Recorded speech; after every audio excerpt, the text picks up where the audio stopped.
Yo, what's going on YouTube? It's your boy come to you with a brand new video after so long. This video was so massive, this trade was so massive that I had to make a video. And everybody's talking about the trade and how it was such an upset and it was such a lopsided trade. It doesn't make sense. Nico Harrison is blank, he should off himself and all that things. But I don't really want to, that's not what I want to focus on this video. This video, I want to focus on the things behind the trade and my conspiracy theories, my thoughts behind the trades on what's happening and why it potentially happened, or, just my thoughts. So, over the last couple of years, we've seen Mark Cuban step down. He's not the majority owner no more. He still does have a minority stake in the ownership group, but, he's not the one that's making the decisions anymore. And the new ownership that took over, that bought his stake. The last couple of years they've been asking the Dallas area for a casino, and the Dallas really hasn't given them a definitive answer. They haven't really given the Dallas owner group yes or no. And I think in a couple of months we're gonna finally get the decision on if the Dallas owner group is going to be able to get a casino in the Dallas area. But, the NBA has promised them that, if things don't work out, that they'll get a casino in Las Vegas. Now, this is where, I think there's a bigger play at hand. The NBA, the lack of, the recent talks of, the views and ratings being down. LeBron James is 40. It seems like, the league is kind of falling off. There's not, like, a lot of, the main guys. There's not, like, a face of the NBA anymore. And, I think the billionaires, I think the NBA council and everybody behind the scenes came together and, pulled some strings, I think Nico Harrison could be the fall guy, but I do think he should not be a GM. He should not be the one that's making decisions. His way of communicating to the media has been horrendous. Some of the trades that he's made has been head scratchers. He was the part of letting Jalen Brunson go to the New York Knicks. Trading away DFS. Dennis Smith Jr., all those guys, Luka Doncic, not going after, a couple of players that could have potentially helped. He is one of those guys that from what I've been reading from Mavs fans, he's been having a lot of, like, low-key things where, he's trying to push Luka out for a long time. He wanted to make Luka look like the bad guy, but the way that the Dallas Mavericks have handled it, all the reports talking about his weight, disgusting, unclassful, disgusting taste. Like, everything that the Mavs organization and Nico Harrison did for the last couple of days for the Luka Doncic trade has been disgusting.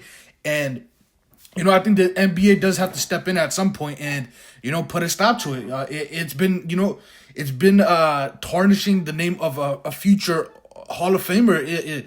Like, if you look at Luka Doncic's resume, he's a 5-time All-Star, 5-time All-NBA guy, Rookie of the Year, 10,000 points, 3,000 or 5,000 rebounds, 5,000 assists, something crazy. The man averaged almost a triple-double, took his team to the finals.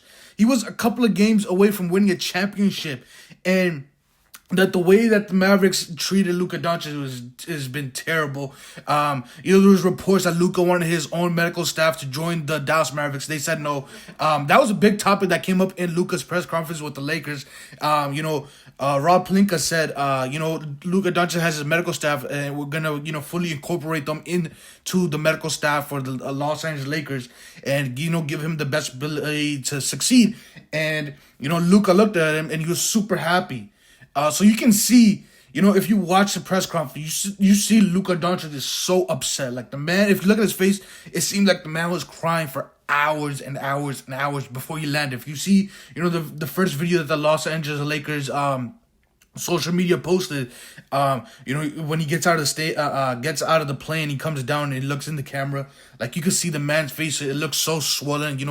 All the cheeks being red and everything. It's just such a disappointing look for Luka Doncic, and I kind of feel sorry for the Mavs fans. I don't think they deserve this. They did so right by Dirk Nowitzki. Mark Cuban did right by them. Those reports where Mark Cuban said where if it's between Luka Doncic or his wife, he's going to the lawyer's office to get a divorce. So it's distasteful. That the new ownership, the new front office, did that to Luka Doncic. But yeah, I do think there is a larger play at hand. The Dallas ownership group wants a casino, and I think the NBA has promised them a casino in Las Vegas, which is what I think is gonna happen. There's been talks and rumors that in the next couple of years, Las Vegas is gonna get a team.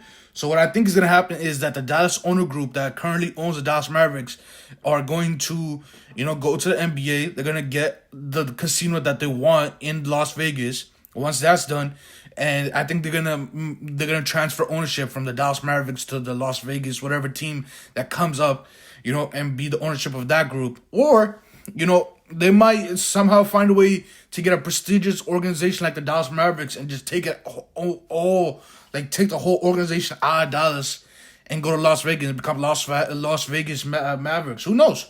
I don't know. Just conspiracy theories on what I've been reading, what I've been seeing, what I've been hearing from Mavs fans. Let me know if you think my Mavs conspiracy theories, does any of that make sense? Do y'all think that there's a bigger play at hand? Let me know your thoughts on the actual trade. Like, for me, a terrible trade. Should never traded away a 25-year-old when it's saying you're trying to win now. God, you were in the finals because of that guy. It doesn't make sense. You traded away Luka Doncic for Anthony Davis, a 31-year-old that's known to be an injury prone. He's on the wrong side of 30. He's not healthy in most games. Last season, he had his healthy season by far in a couple of years. But even then, Luka Doncic is a guy that can come in. Even if he's a little overweight, he's giving you a triple-double. Put up 70 points, gave teams 50, 60. In the playoffs, he was going nuts.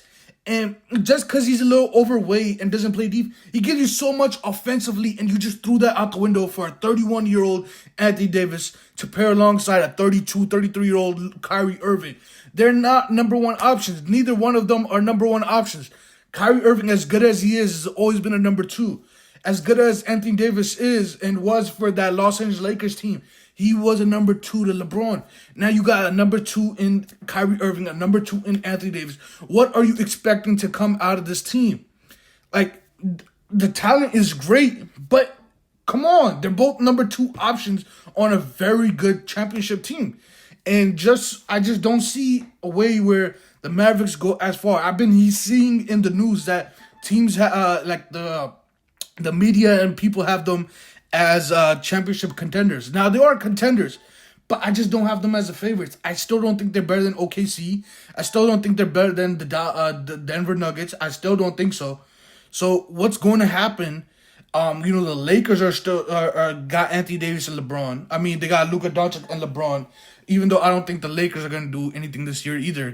They got no center depth. They're missing a lot of wing players. It's going to be interesting to see what the Lakers do. But this is such a bad trade for the Mavericks. Even if you wanted to get rid of Luka Doncic, why did you not do a bidding war? How could you not get Dalton Connect? How could you not get Austin Reeves? How could you not fleece the Lakers out of every pick they have for the foreseeable future? Makes no sense to me. But yeah, guys, let me know how you guys feel in the comment section below. Hit that subscribe button. Let's run it up, man. 2025. Let's have a great year. And I'm going to catch you guys in the next one. Peace out, YouTube.